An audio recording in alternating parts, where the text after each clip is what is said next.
Hello, we're here again. Welcome to the Deaf Drummer Podcast. Thanks for tuning in.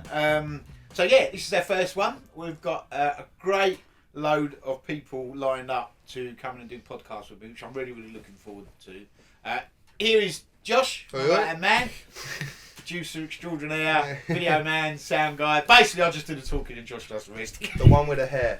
And ears. And ears. Got it all. Got it all.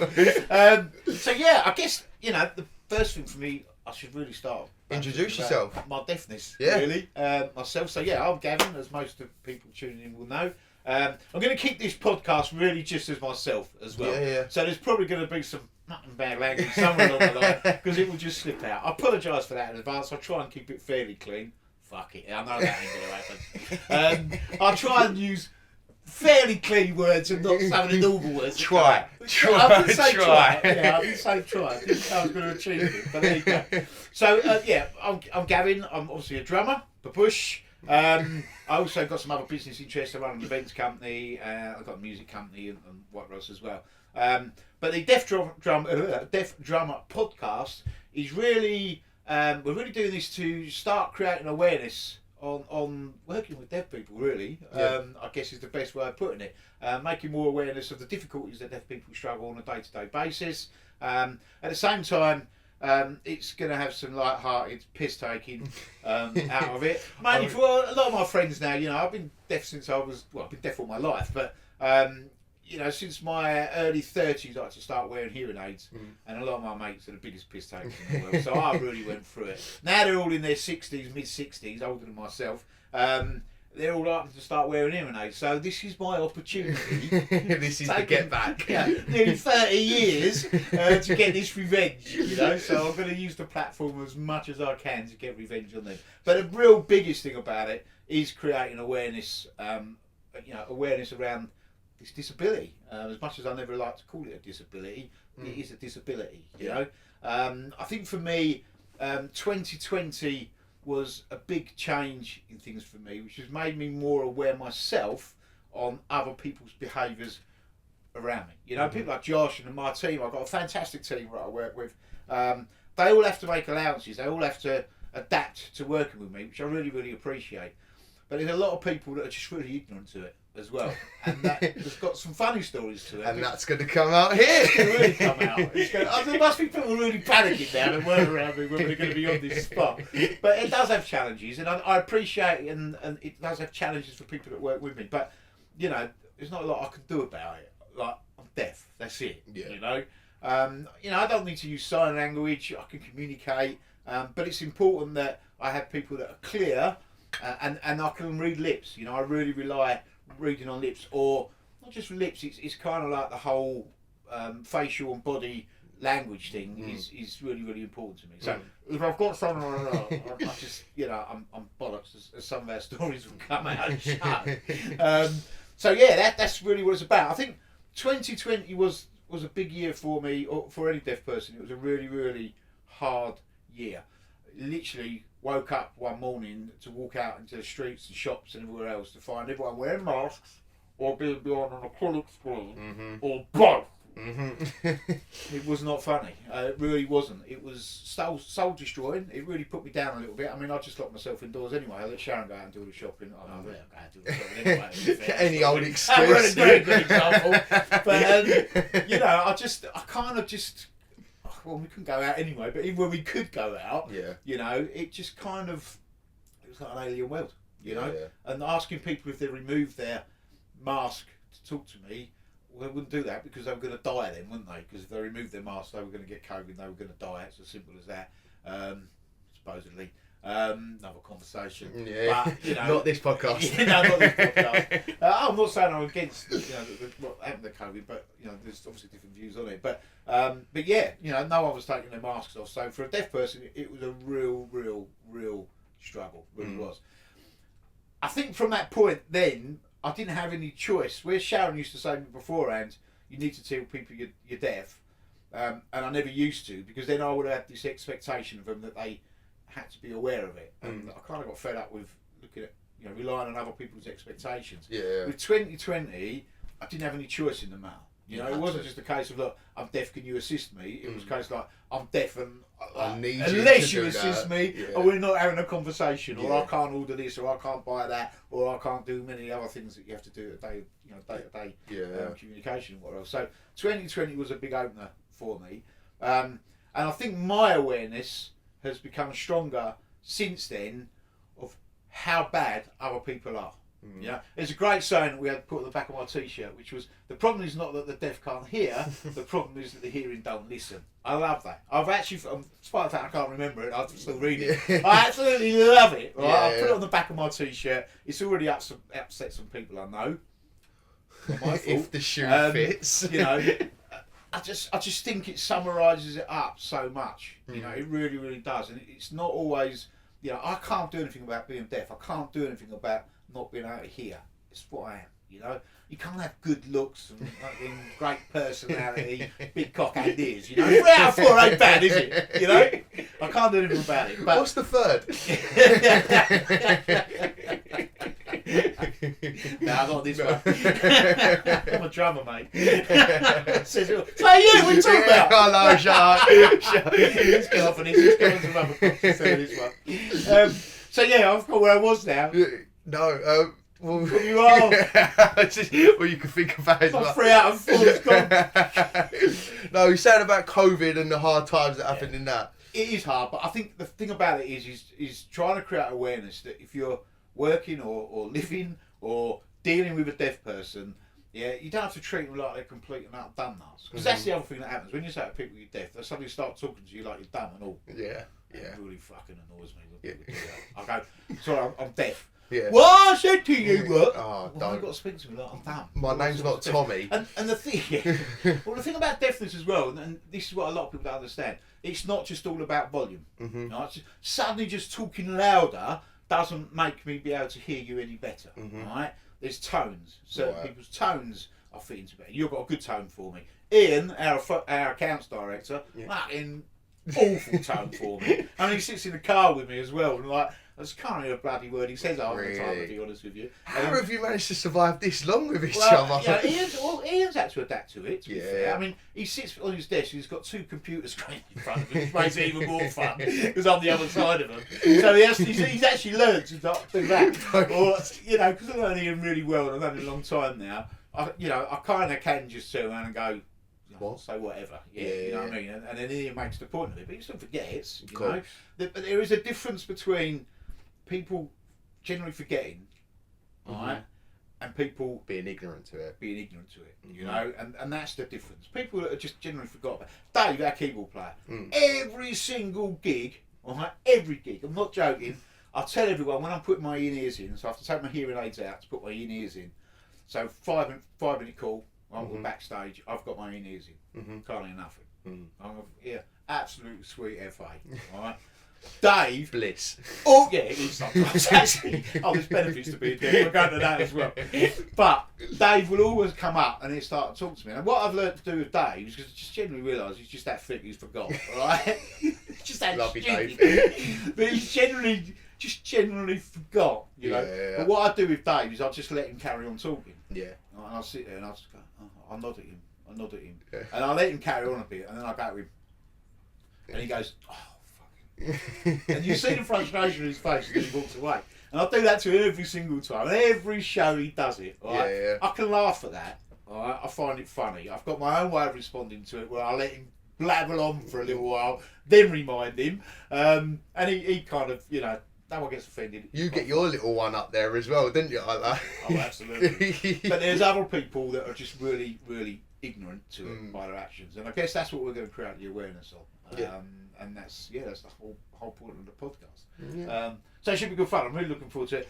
We're also going to be talking about, obviously, a lot of my friends that are coming in are musicians, so it's going to be some music. Obviously, you know, I play Northern Soul. I'm into Northern Soul, and I play drums for Northern Soul with the signatures. So there's going to be some people about Northern Soul coming in as well. We've got a disability nurse coming in, so it's just going to be a general shake up of just about everything. Really, you know, general deaf and drumming. Gav's drumming life on the road. Bonanza. You know? But each week as well, we're going to do my challenge of the week. Okay. right? Which we only decided on today. Yep. Right? Because we had another story lined up, another story lined up. But this one only happened at the weekend, so we thought we'll have a challenge of the week. My biggest challenge of the week, as far as my hearing goes. Yeah. Not the rest of it. That's always a challenge. But my biggest hearing challenge of the week. So should we go to that now? Well, yeah. Before we bring our I think it's good to do that. Extra special guest on. Well, first of all, introduce who is our first guest. Well, my first guest, well, it had to be, really, didn't it? It had to be my darling wife, Sharon. And I picked Sharon because she told me to. Oh no, I picked Sharon because she didn't tell me to. She didn't want to do it, to be honest with you. No, I thought Sharon's it'd be best to do it with Sharon because she lives with me. You know, she lives with me. And me and Sharon don't just live together. We work together. We do the gigs together. We do everything together. Absolutely everything. So together. she's got a pretty good understanding of that. And without her, I would struggle so much more. Yeah. I really would. I really would struggle much more. I rely on her so much. In fact, she went away last weekend.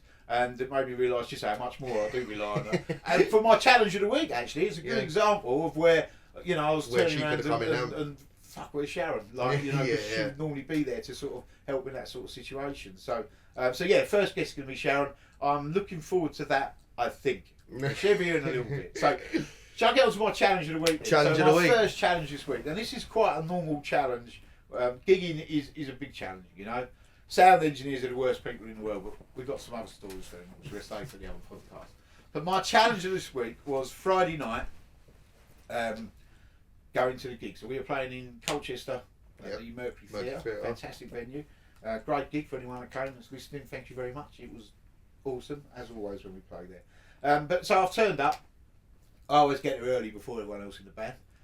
So I can set up in peace and quiet, and then I can sort out the lighting, techs, and you know, all this type of thing for the show. And because let's not forget as well, you're not just a drummer when it comes to the signatures. You do a lot of the. Yeah, I manage the band and do between me and Sharon. To be fair, we do just about everything between us. But we promote the band and we just do everything really. But one of the things that I have to take responsibility for is trying to sort the lighting out and go from the lighting plots with the technicians when we get to the theatres.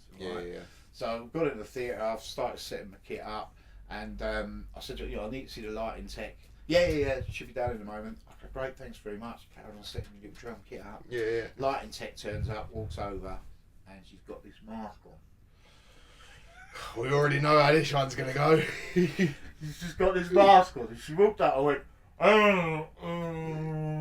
got ya. I went, all right. I said, right, this is going to be really difficult. I said, I fully respect your reasons why you're wearing your mask. I said, however, I said, I'm deaf. I showed her my hearing aids. I said, and I'm just going to be really honest. You and me are not going to have a conversation. Yeah. It's just not going to happen. To the point. This is going to be really hard. To the point. So with that, I was kind of expecting her to say, or think, or something. You know, oh, okay, I'll get someone else. Yeah. Make allowances for it. And she just stood there. I was like, right, okay. Like I just said to you, I said, like, I'm not being rude. I'm not trying to be awkward to you. I said, but I've got no chance of hearing you when you're wearing that mask. Yeah. Right? So oh, fuck this. Oh, here we go. Alright, and then Pablo walked past. I went, Pablo! Help me out. Then I'm thinking, like, I'm already thinking, like, oh, fuck, where's Sharon? Because, like, this is where I normally go, Sharon! Sharon comes to the rescue. And she weren't there. She was sunning up in Portugal with her friends for the weekend. So Pablo walked past. So I was like, Pablo, knight in shining armour. Yeah, so I called Pablo over, who's our percussionist for people who don't know the signatures. So Pablo came over. I said to Pablo, look, I fully respect why she's wearing a mask. I don't know why she was wearing it, but, you know. Respect it nonetheless, yeah. Respect it. If you want to wear it. So I said to Pablo, I said, I can't understand. Do me a favour here, yeah. Pablo couldn't understand her either. No. Still didn't work out what her name was. So with that, I said to Pablo, right, I'll explain the lights to her, right, and then whatever she replies back, you translate back to me, right? Fuck you know. So she still stood there. So I've explained the lights. I've got the little video out on my phone and shown her the intro of the lights, because it's only really the intro that we really have a spec on in terms of getting right. The rest of it, they do whatever they want, sort of thing. So I've shown her the video. I'm explaining it to her. You got that? Oh, do you want me to WhatsApp you the video? Yeah. Well, no. Okay. Right. There was this three-way, but Pablo's struggling as well. I mean, like... It's the first time I've ever heard someone translating English to English before. Well, English to the Italian, back to English. Yeah. So she was just like, I just couldn't understand a word. So we had to have this three-way conversation where I told the lady what we needed from the lighting, what had to happen, showed her the video. She then back to Pablo, and Pablo like, what? Are you trying to compute it? Pablo was then trying to work it out, and then Pablo was telling me, right, we got there in the end. So that was fine. However, that was fine. Yeah. You know, it was all... We made it Thank work. you very much. Yeah, it worked. It was all Yeah. fine. However, I then went and sat down at the drum kit, and about every 10 minutes, she kept coming up and asking me questions. We've been through this game. We know what's what. That's when I start getting a bit wound up. Yeah. All right, because so. Well, as the saying go, fool me once, shame on you. Fool me twice, shame on me. It's that though, isn't it? It's just like I've just gone through that. I've been really upfront with you, telling you that I can't hear you. All right, and you've just ignored it. You're just being ignorant to it now. Oh yeah, you just kept coming down. It's not like she went to, because Pablo stands next to me on the stage. So when she came down, I don't know what she was coming down in for because I never heard the question. So I don't know what she said. It could have been specific Could to have you. been anything. But she's, instead of coming down and going to Pablo and saying, oh, I need to know blah, blah, blah, blah, yeah. she just ignored Pablo and just come straight at me, stood at the side of the drum kit and started... To the side of you as well. I was just going, love, I can't understand you. I said, Yeah. I can't hear you. So I'm not being awkward with you. No. I said, I just can't hear you when you've got a mask on. I can't read your lips and I can't make out what you're saying. And then walked off. Right, okay. And then about 10 minutes later she came back. Love, I don't know how many more times to say it to you. I said, I can't hear what you're saying. This I is, said, yeah. you know, I've got a t-shirt on that's got Deaf Drummer on by this stage as well, by the way. You should have pointed to the back of your t-shirt and said, this is you right now. I was just like, after 3 or 4 times, I kind of just stood there. I see her walking over and I thought, oh, fuck, here we go again. And then it starts getting me down a bit. I don't see the funny side of it. Then I start thinking, yeah, do something like especially as a council-run business, like bearing in mind all of the schemes. Meant to be all these policies all over the bloody world about disabilities, signs supporting up the arts and everywhere. everything else, and you just got this person that's just clearly ignoring it. You know, that was my challenge of the week. Yeah. And then we started the show. She fucked up at the beginning of the light. It's because she didn't hear you. Something like that. Don't. Oh, well, so, yeah, I mean, usually I can see body language is the other important thing. I mean, body language is really. I can tell more from body language than what I can from hearing from someone. You know, I really can. I can tell you loads of stories where I've called people out with their body language. I usually believe people's body language more than the shit that comes out of their mouth. That's probably why I'm known for calling people out early. Is that I can just sense it from the body language. You know, I've got loads of stories which I'm sure will come out in the next podcast or whatever else about me reading body language. Definitely got to tell the story of the brother. My brother. I couldn't tell that one now. So the funny story of my brother. So my brother was happily married, 2 children. Never used to see him that often. I've seen him for 20 odd years now, but that's another story. But anyway, so he was married. So he'd come down to this family event, right? And my mum was there, and I was watching my brother on the telephone. He was sort of out the distance a little bit on the telephone. And I was watching him. I thought, he's got a bird on the go. Yeah. Right? Now, I kept watching him. I thought he's definitely got a bird on the go. Anyway, later on that evening, I was with my mum.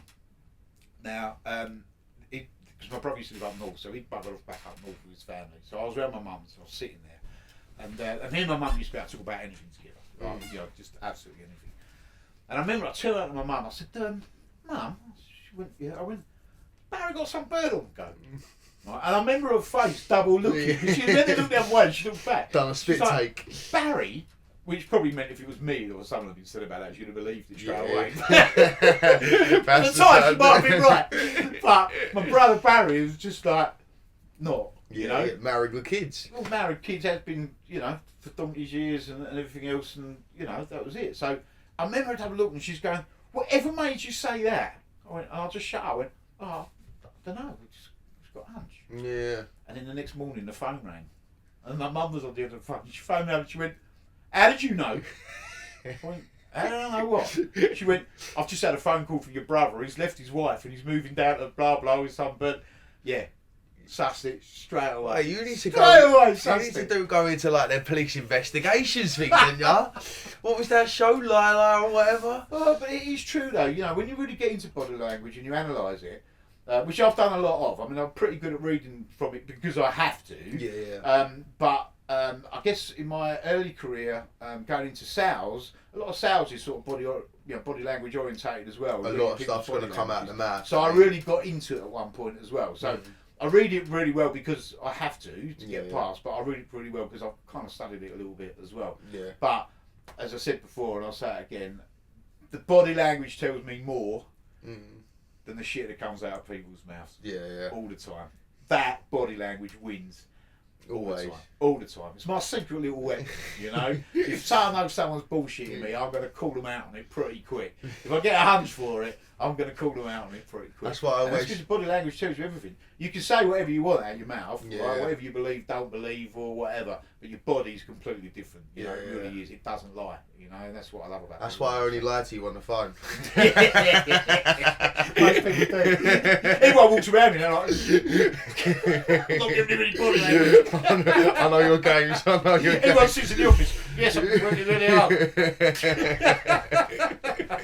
Oh, I don't know anyway. So, but yeah, all that and more to come. And more to come. Got some good guests. Yep. And I guess now we should get on to the first one, who is the absolute most loveliest person in the world, my wife Sharon. Yeah. So, welcome to the podcast, dear. Thank you. I'm not too excited. This could go really wrong. You're getting defaulted. I'm more nervous about this part of the podcast than any of the others. So, darling, thank you for joining us on the first podcast. So, I guess I've got a couple of questions to ask you here. Don't look so Why are you nervous, scared? Shell. Looking so worried. I don't know if you asked me yet. You don't need to be worried yet. No, I guess obviously you have to live with a deaf person. You married a deaf person, so I guess we want to know what some of the challenges are. What are some of the frustrations? Why did I marry a deaf person? Like I said earlier, 3 out of 4.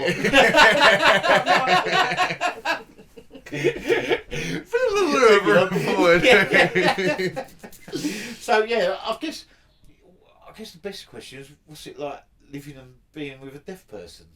You weren't so deaf when I met you. Is there something in there? Does that say something or? I guess we grew with the deafness, didn't we? It just got progressively worse. There's a lot I could say to that. There's a lot every married man can say to that. But there must be frustrations, what else that, well, not frustrations now, I guess, but things that you have to be aware of or not aware of or deal with. Yeah, my frustrations, they're not with you. Well, sometimes they are. But most of the time they're not with you, they're with other people with you. So I do feel like it's a bit like I'm the guide dog. The guide dog for the deaf. Guide dog for the... Like so many more jokes out of that as well. You can really ruin this podcast. Or ruin our marriage. Can we get you every week? I'm like the special assistants, really, aren't Well, I? we were just saying that before you come in. I mean, you weren't here at the weekend because you were sunning yourself in Portugal with your friends. I was. In fact, you weren't sunning yourself. You were on the pistol for 3 o'clock in the Oh. morning with your friends. 2 nights on the trot. There you go. But we were just saying this. It's more about other people's reactions, sort of, around me. And how ignorant people can be is what we were just talking about. Colchester at the weekend, so you weren't there, but you know the story already because it's only got home, the one with the mask and all else. And that's when I stood there and was like, straight away, it's like, Sharon, you weren't there. Like a lost kid in a supermarket. Also, it was, hello! Wait, is he Sharon 2.0? Yeah. I'll be worried, Yeah. Sharon. I'll be worried. Got a good story. Okay, well, let me also, what's the funniest hearing blunder you've ever heard? The funniest blunder, I don't know if it was a blunder, the funniest episode, it was an episode, was the swan. Oh, the swan. The swan. Yeah. What was the swan? Beautiful river setting.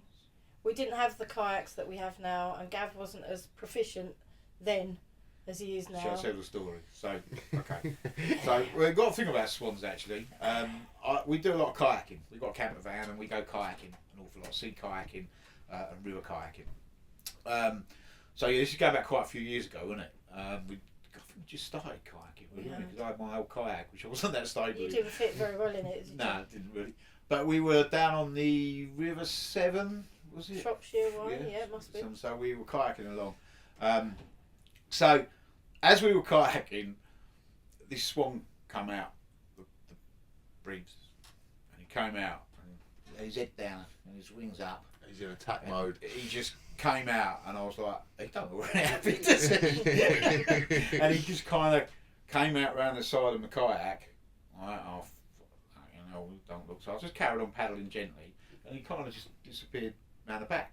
So I just carried on paddling. I was behind you though. You're kind of behind me, so I've checked Sharon's alright, we're good. So off we've gone, just paddling along, no worries at all about it. Must have got about 150 yards in front of us, and I've not heard it. Right? Of course. Because I take my hearing aids out when I'm kayaking because of fear of falling in the water, like $3,000. No, thank you very much. I'll go deaf. So, so all of a sudden, we got about 150 yards away. All of a sudden, I've just seen the side of me this fucking great big swan just land in the water next to me. Right? I've not heard anything coming up. So I was like, so like this thing's in war mode. He's like hissing at me. Was it the same swan? Yeah, the same swan. He's flowing down. Right, about 150 yards away we were when he was flying down, just splashed in the water. Anyway, he's kind of buggered off. We carried on paddling again. We got about another 150, 200 yards. Right, and all of a sudden, I've just about heard it. I've heard this high-pitched scream from Sharon. I don't know if she know what she said. I just heard this scream. But as I've heard the scream, I've suddenly heard this wind noise. Right. And then, split second later, I've suddenly felt what felt like a bit of 4x2 hit me on the back of the head, and it was this swan that had again taken off, and this time decided to have me. And he come down and just got his wing and just clipped me around the head. It was so painful, it was unbelievable. So, I did laugh. Well, when he didn't capsize, I did laugh. But I was shouting so much that I was nearly sick. What, at Gav? Yeah. Well, just to warn me that this swan was coming. Of course, I'm your brain, just carried on paddling along. Loving life until you weren't loving life. I realised that the whole of the riverbank was watching her scream at me like mad that these swans just about attacked me. And he did. He came down and clumped me around the top of the head and landed in the water, and he just started hissing at me. And why did the swan attack? He was territorial. Right. You was in. We have a thing of swans. I've been attacked by swans kayaking a few times actually. Is your nickname Swan? No, but what makes it even more funny is we didn't kayak last year. Right? We just didn't get a chance to. And this year we promised ourselves we're going to get back out on the water. Right? So I'm really looking forward to 2025. Get back out in my van, which is my happy place, right? and getting back on the water. So we're all geared up for 2025. Right? Now every year I have an incident with swans. So a few weeks ago we went away on holiday. We went to Cape Verde for a quick holiday and some sunshine, right? I've not heard about this one. You heard about our flight? The swans! Yes, of course. We've taken off from Gatwick and we're just sort of about 20 minutes up in the air, something like that. And I was looking out the window because I always have the window seat, and looking out the window, and all of a sudden I've seen Brighton. You can tell Brighton because you can see the pier and the old pier. Yeah. I was like, that's Brighton, lovely. And all of a sudden I've gone back into my big what else, and I've looked out the window again. I thought, that's Brighton again. So I suddenly thought, we're circulating. I turned around at you, didn't I? I went, I think we're circulating. We're not going anywhere. All of a sudden it came on the captain came on the radio. Yeah. And when we'd been in takeoff, we'd hit two swans, which just cracked the windscreen of the plane. And damaged the plane, and it sounds gross, but it was the way it was. There was just like the windscreens were just covered in blood, right, and guts and what else. The pilot couldn't see out the windscreens, and they couldn't pressurise the plane because the crack in the windscreen at that. So we had to make an emergency landing. So we had to come back round into Gatwick. We had to circulate a few more times because they had to burn fuel off or something. So I don't know if you can't land with a fuel. Too much fuel. So we've had to circulate round. and then we've had to come down for emergency landing. All fire engines everywhere, everything. It was a bit scary, emergency landing, but it just made me laugh that I set up 2025 to have a good year kayaking, knowing I'm probably going to have an instance with a swan, and then we go on holiday and 2 bloody swans ruin that flight. The place you would not expect to have any swans involved. Swans are a nightmare. But this podcast is not about swans. No, but it is 2 less swans to attack you on the planet. True. We've not got a vendetta against swans either, by the way. No. Well, I bloody hate them. I absolutely hate swans. They're like the worst thing for me. They really are. Yeah, but on that occasion, I was really getting attacked by a swan, proper. So run us through. How was it from your perspective? How did that work? You know, I mean, it did happen quite quickly, but I could hear the thing taking off. And of course, you hear the wings. It sounds like a steam train coming in, and that's whatever that sounds like. But it just got louder and louder. But I could hear it, and that's at the point I started shouting, and I got louder and louder, and I was nearly sick. Where I was trying, and he was just oblivious. And then I thought it's just going to get him. It was. Looking at the web, looking at the band. Don't. You say that's the funniest thing or the worst thing? Well, it's a bit of both, really. It's pretty funny looking at it now. Yeah. I laugh about it now, but Jesus, it could hurt. Horrible. I mean, I'd have. Well, because they like break your legs and stuff. I thought it was going to take my head off my shoulders.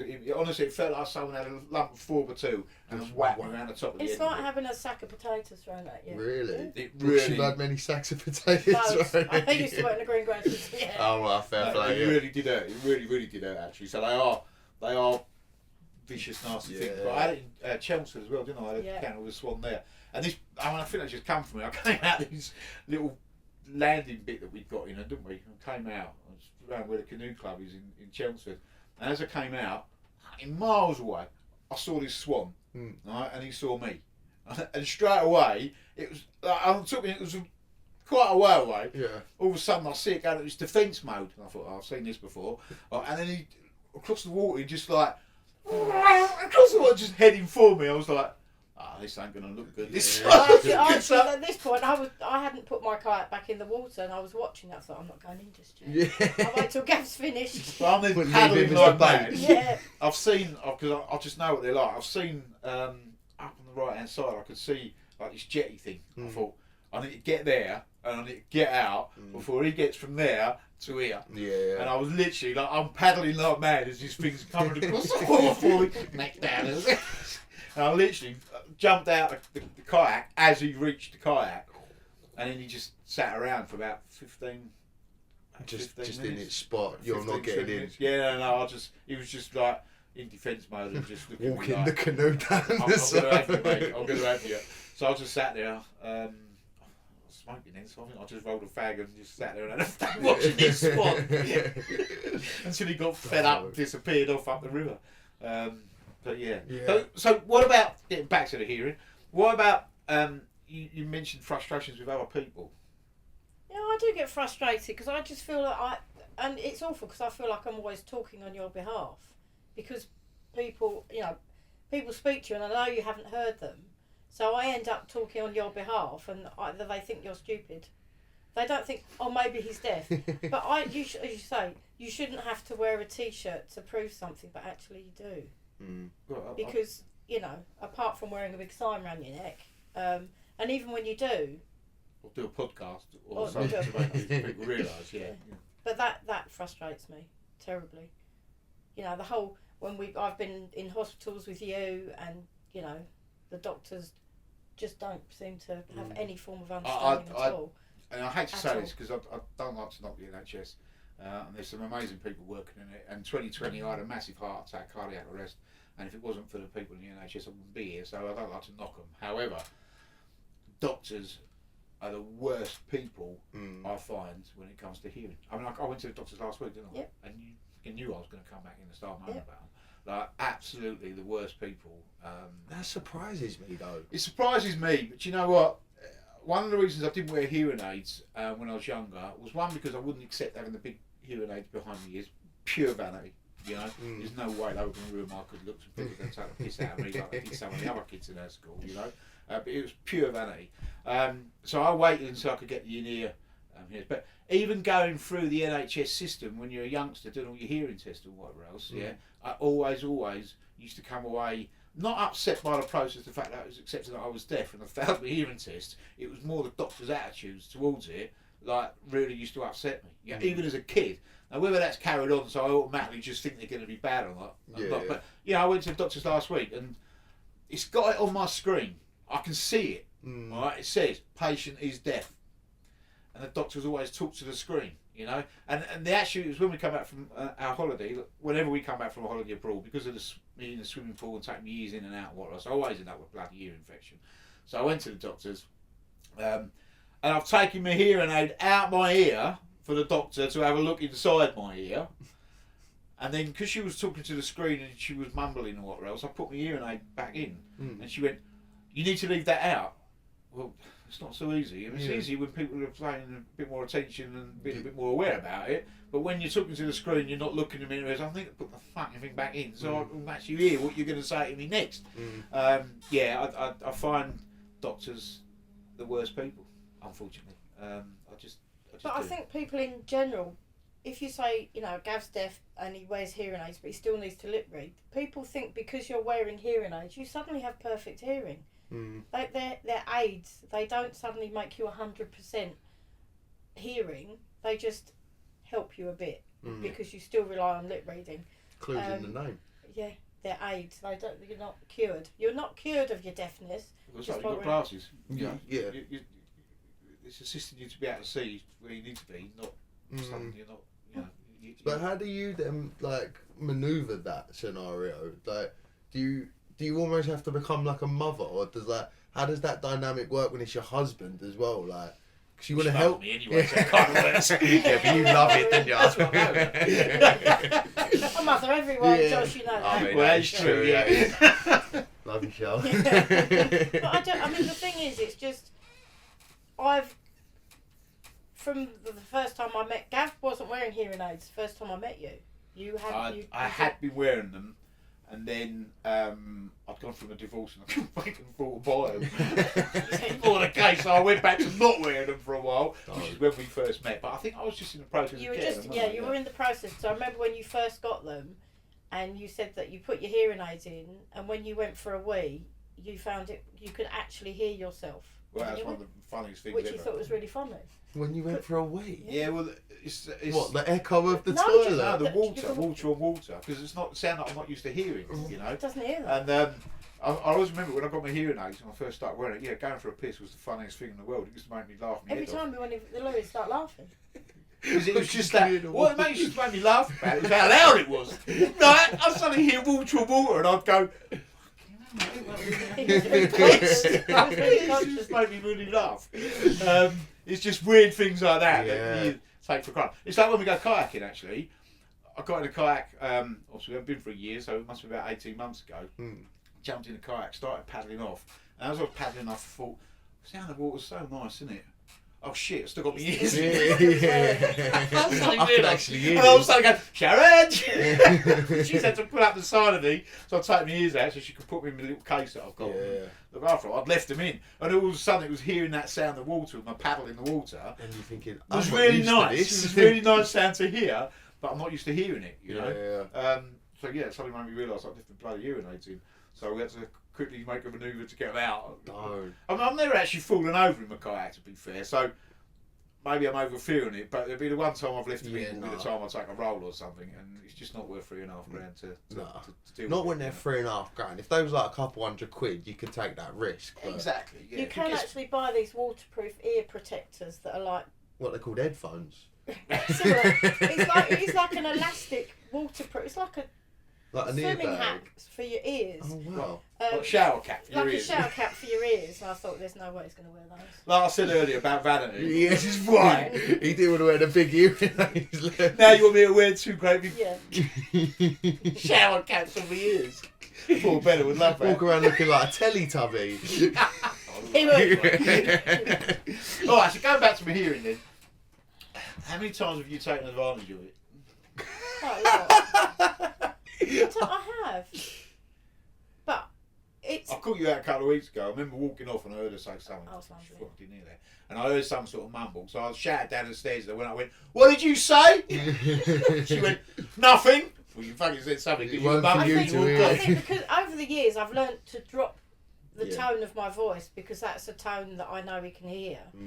So sometimes I forget to raise, if I'm having a moan, I should raise my tone because you can't hear it then. But it's equally annoying when I have a complete conversation with you in the morning. Like, it could be 5 minutes worth. Oh, this And then he does, it happens all the time. And then I'll say to him, "Are you listening to me?" And I know he's not listening, because, and I'll say, "Have you got your ears in?" He'll say, "No."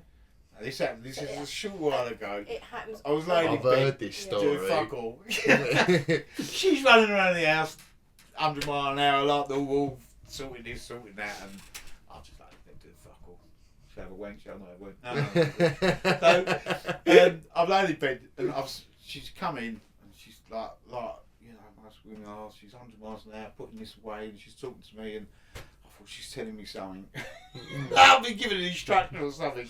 And I could hear that one, and then she's gone out, and then she's come back in, and she's talking to me. What else? This must have gone on for about, must have been a good 5 minutes. Yeah. Seemed like longer actually, but must have been 5 minutes. And all of a sudden, she turned around and she just looked at me. She went, "Have you got your ears in?"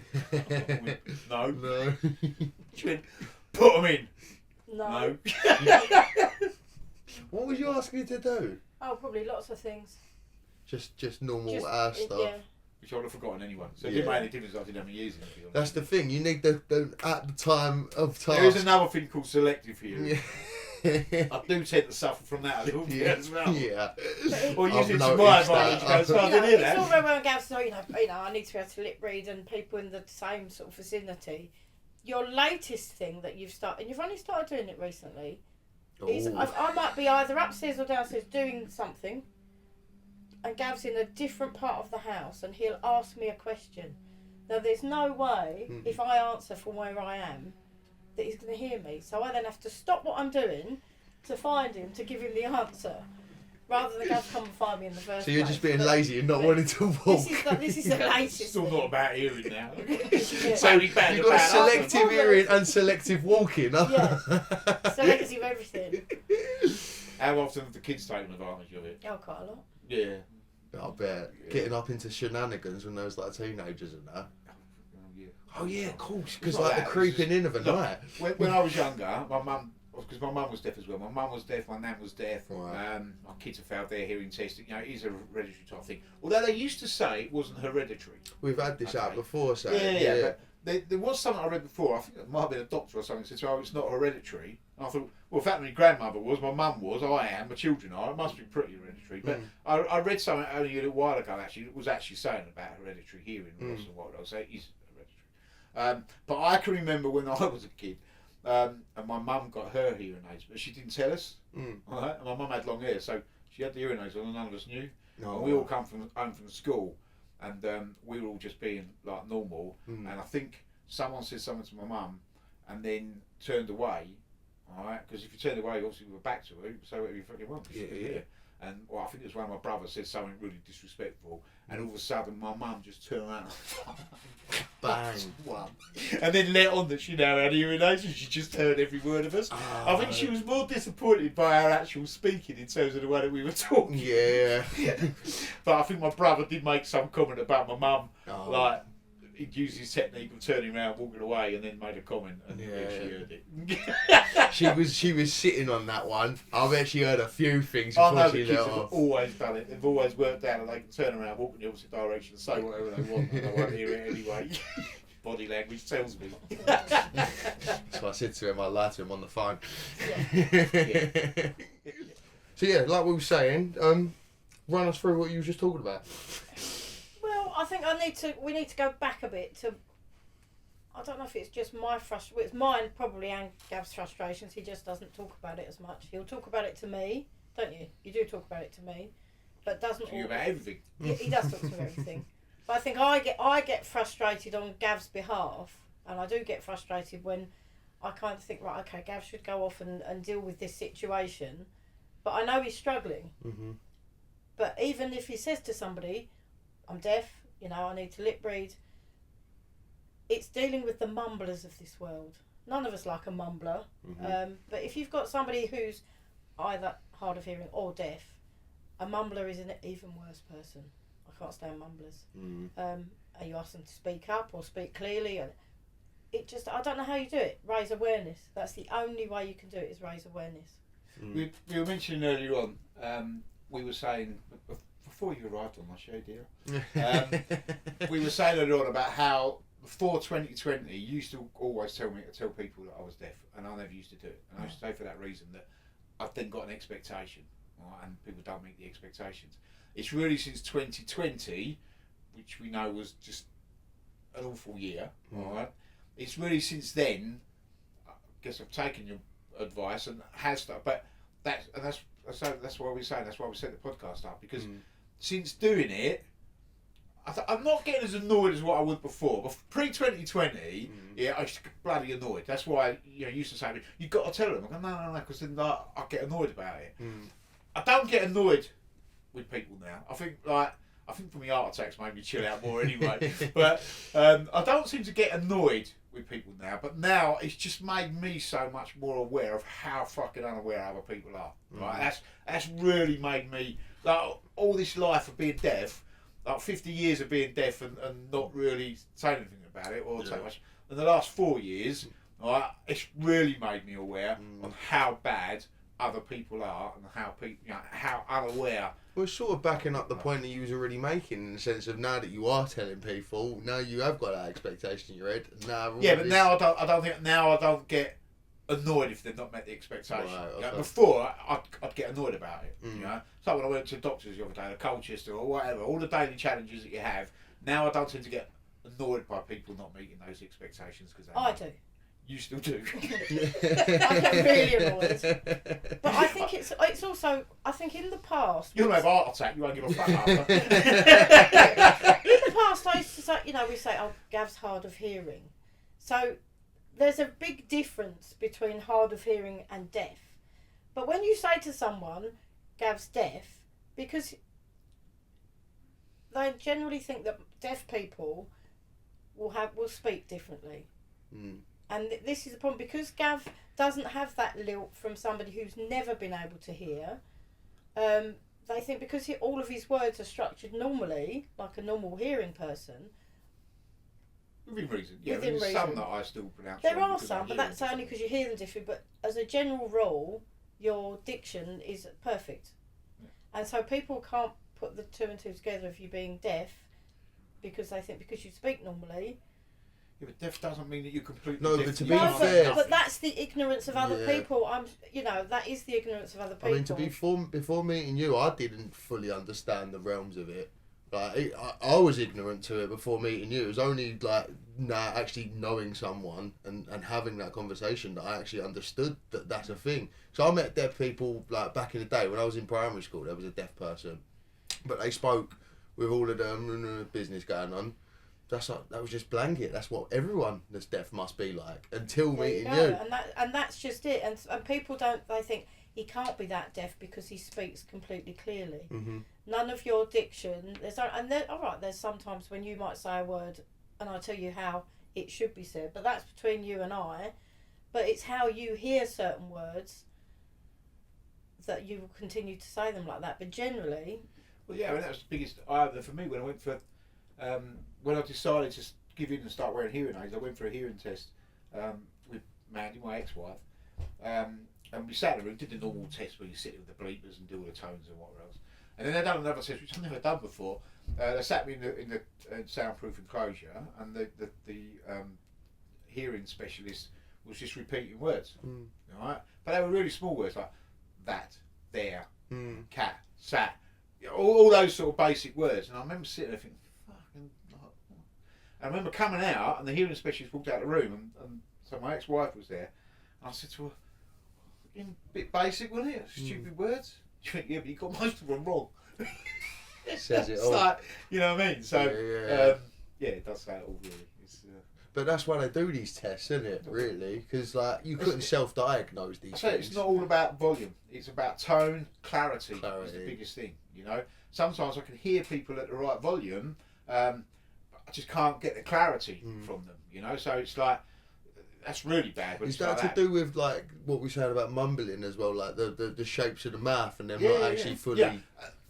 I don't mention any racial in manner at all, you know, but I tend to find that Indian people do not move their lips much. Right. And I've got an accent to deal with. Yeah. Not moving the lips and an accent. Double Creates hard work, you know. Yeah. I've had a couple of instances where it's made me look like I'm a bit of a don't want to talk to them because they're Indian. That breaks my heart, you know. It's just very, very difficult to find the balance of it all. Yeah, find the balance on that sometimes, you know. And so some people, I just react to absolutely fine, you know. I mean, a lot of the team I've got around me are really, really good because they've had to learn how to work with it as well. And I appreciate that, you know. I understand it must be hard. Have you had to like change your ways in terms of like the way you speak and the way you do things? I quite like Sharon shouting. hits me in the face now rather than the back, so I she quite can't like get the a fact that I warning. can shout. I think that makes me feel better. No, I think I've learnt to drop the tone. I mean, I've never had a high Like pitch female voice, but I have dropped the tone of my voice. Some people have said to me before, "Don't you get fed up with repeating yourself?" So I said, "No."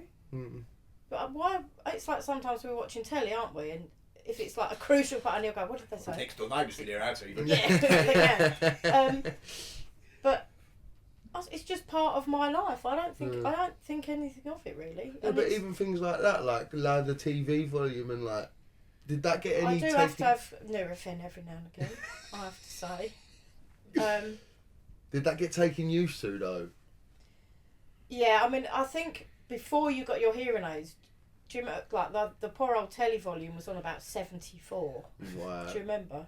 And yeah. Is that why your laptop speakers I are think the render was coming out of the brickwork on my house, and it was so loud. And then when you had your hearing aids fitted, Even I found it loud. we put the telly on, and he went, "Christ, that's loud." And I said, "That's the volume that you've had the telly at." Yeah. And I think we literally cut it by half, didn't we?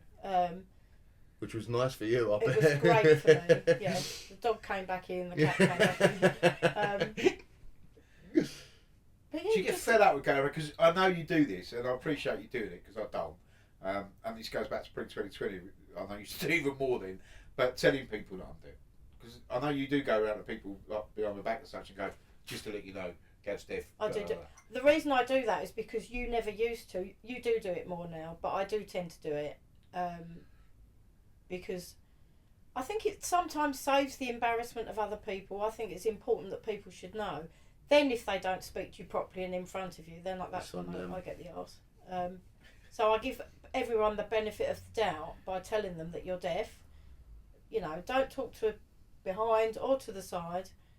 And I do tend to say, just because he's wearing hearing aids doesn't mean he's going to hear you perfectly. He has to see your face. Standing behind me, or the wrong side of me, or closing your, hiding your face, or what else is when I struggle. You know, I mean, I can hear better than a lot of other people. You know, and I look at that every day and think, well, I'm better off than a lot of other people who are out there that are suffering from their deafness, but are deaf. You know, I'm pretty deaf. Mine is I've got no top end. Well, sorry, I've got not much of anything, but my mid range is virtually non-existent. Really? Right. So my chart kind of comes down from the top range in like that, the mid range, and it comes back out. So the mid range is like absolutely nothing at all on. Whereas my top end and my bottom end is Does that not better. mess up with like music and that as well then? Like, because obviously like you're in a band and you're dealing with music quite frequently. Well, it messed me up in terms of my career first of all. When I first went working in a recording studio, that's really what I wanted to do. I started to train as a trainee sound engineer. Right, okay. I didn't realise I couldn't fucking hear anything. Yeah. Useless. I was doing mixes and people would come and listen to the mixes going, what's that buzzing noise?